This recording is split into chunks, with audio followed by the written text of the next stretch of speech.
Saya Samsudin Alimsyah, mari kita bicarakan demokrasi.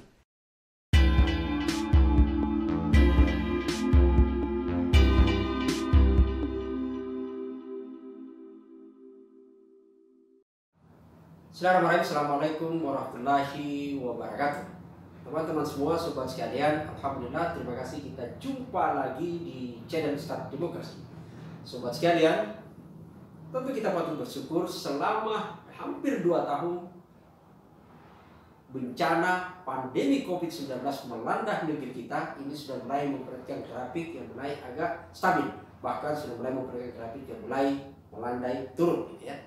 Ini kita tentu patut bersyukur karena bagaimanapun juga kita sadari betul dan bahkan kita mengalami langsung gitu ya, publik masyarakat mengalami langsung bahwa efek dari pandemi COVID ini bukan hanya mengambil nyawa korban jiwa gitu ya, perjatuhan sampai kemudian ratusan gitu ya, ratusan ribu, tapi persoalan yang paling krusial adalah karena pandemi ini kemudian memporak-poranda hampir seluruh sendi-sendi termasuk perekonomian kita.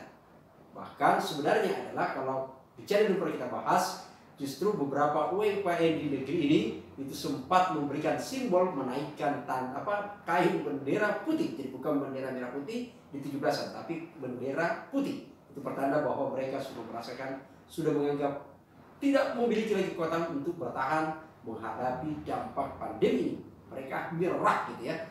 Sampai kemudian banyak bergerak untuk mempertanyakan, mendesak segera pemerintah mengambil sikap yang tegas. Itu kita lihat. Dan memang sebenarnya adalah berdasarkan data statistik sendiri memperlihatkan bahwa akibat pandemi ini ternyata menimbulkan peningkatan angka kemiskinan dan pengangguran gitu ya, pengangguran dan kemiskinan di negeri ini bertambah cukup tinggi.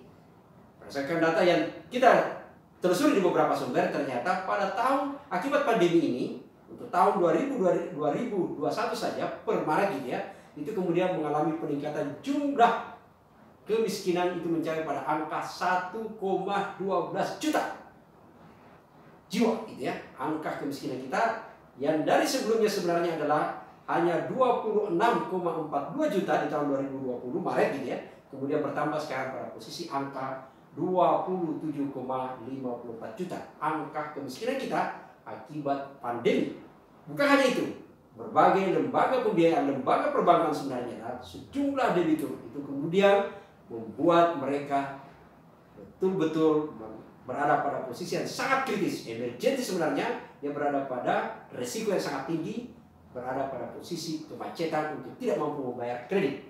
Itu adalah fakta real yang dialami masyarakat kita sekarang, di mana akibat pandemi mereka kemudian semakin menjerit, tingkat kesulitan ekonomi semakin bertambah. Tapi itu adalah berlaku pada masyarakat, tidak kepada pejabat kita.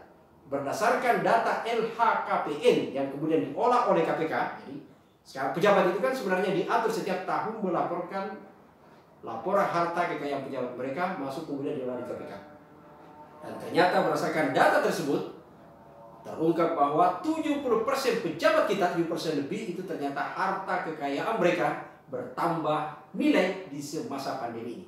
Ada beberapa pejabat yang justru mengalami peningkatan yang cukup tajam. Misalnya kalau kita lihat, justru beberapa gubernur itu mengalami penghasilan yang bertambah di tengah pandemi. Misalnya Kang Emil itu bertambah nilai, itu naik sampai kemudian berada pada posisi 6 miliar lebih gitu ya, penambahan selama setahun. Yang kita lihat sebelumnya 2019 itu berada pada posisi 13,3 miliar, lalu kemudian bertambah naik menjadi 20,1 miliar. Artinya ada penambahan yang cukup signifikan. Hal yang sama juga terjadi kepada Ganjar Pranowo, yaitu adalah Gubernur Jawa Tengah, juga mengalami kenaikan. Kecuali Anies ya, kalau kita baca di beberapa sumber termasuk di kompas.com ya. Yang menarik juga adalah bukan hanya gubernur, ternyata Jokowi pun seperti dirilis oleh Tempo juga mengalami peningkatan jumlah kekayaan harta kekayaan mereka di masa pandemi ini. Yang sebelumnya adalah 54 miliar, naik kemudian menjadi 63 miliar. Ini luar biasa. Jadi di tengah pandemi ternyata tidak semua orang miskin. Yang bertambah miskin adalah masyarakatnya, tapi pejabatnya justru bertambah kaya. Itulah COVID, hikmah COVID. Kita tidak memvonis bahwa ada apa di balik, ada bisnis di balik COVID ini. Tapi yang pasti adalah ada data real bahwa ada beberapa sebagian pegawai mengalami peningkatan. beruntun sempat terbongkar yang lalu ada beberapa gubernur bupati yang sempat kemudian membuat kebijakan yang memang mendapatkan honor di tengah COVID gitu ya.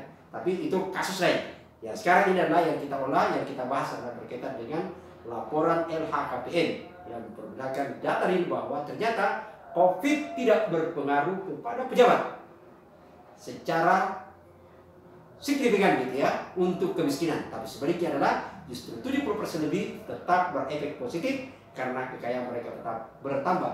Itulah katanya mungkin disebut rezeki itu adil. Di mana masyarakat masih tetap, masyarakat kita sekarang ini bertambah kemiskinan tapi pejabatnya tidak demikian. Sobat sekalian, kita tidak mempersoalkan orang bertambah kekayaannya gitu ya. Karena ini adalah soal rezeki. Biasa saja dan baik, bahkan kita bersyukur orang bertambah semakin kayanya. Tapi sebenarnya kita memperjuangkan adalah berkaitan terhadap pejabat ini. Karena sebenarnya kita berharap adalah kalau ternyata penambahan itu berkaitan dengan gaji mereka, yang sebenarnya kita berharap adalah seperti yang mereka selalu kampanyekan, harapannya pejabat itu di tengah pandemi, di tengah kesulitan ini, sekali lagi saya selalu menyebut bahwa pejabat itu terutama di level presiden harusnya menjadi panglima di tengah peperangan melawan COVID, termasuk menjadi panglima yang memberikan contoh untuk kemudian berempati, memberikan bagaimana pemotongan gaji mereka untuk disumbangkan dalam penanganan COVID.